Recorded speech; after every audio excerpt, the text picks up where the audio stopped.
Nearly 3 dozen people are suing an Allentown company, accusing it of emitting a toxic gas that caused their cancer.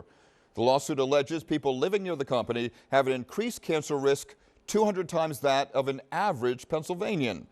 Action News investigative reporter Chad Padelli sits down with one of the plaintiffs and has some critical questions for state and federal agencies.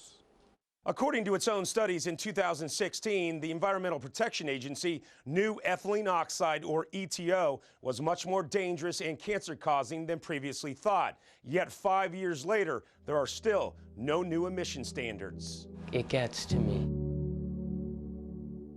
This isn't how I pictured my life would be. I cry every day. Chris Glass is dying. He was diagnosed with leukemia in 2018, a blood cancer he believes developed after working for 8 years at B.Braun. It was a devastating diagnosis for the then new father and husband. And just the thought of her having to grow up without a daddy, it gets to me. We have close to 100 citizens of the area right around the B.Braun plant who have developed cancer. Attorney Shannon Spector represents 35 plaintiffs suing the Allentown facility, which uses ETO to sterilize medical equipment. ETO is an odorless gas, and in 2016, the EPA found it was 30 times more carcinogenic than thought and increased the risk of both lymphoid and breast cancers. If I knew when I was working there that I was being exposed, I would never have worked there. B.Braun declined a request for a non-camera interview, but released a statement that reads in part, "Our operations are safe and in compliance with state and federal regulations. The lawsuits have no merit, and we will vigorously defend against them."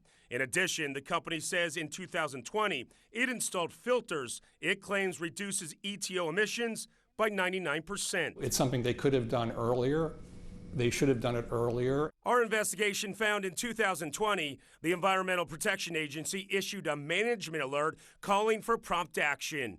The report says people living near 16 high-priority facilities need to be notified and educated of their increased risk due to ETO emissions. One of those facilities was B.Braun in Allentown. We pressed the EPA and the Pennsylvania Department of Environmental Protection repeatedly to show proof they did that, and neither has done so. EPA needs to act more urgently. Jenna Reed is with the Union of Concerned Scientists, which is an advocacy that tracks toxic emissions. She says the EPA needs to force companies like B.Braun to conduct fence line monitoring. Simply put, capture emission levels at the edge of their facilities, not at the stack level. And the testing needs to be independent. They can do more of an analysis of the actual health effects and understand the cancer risks.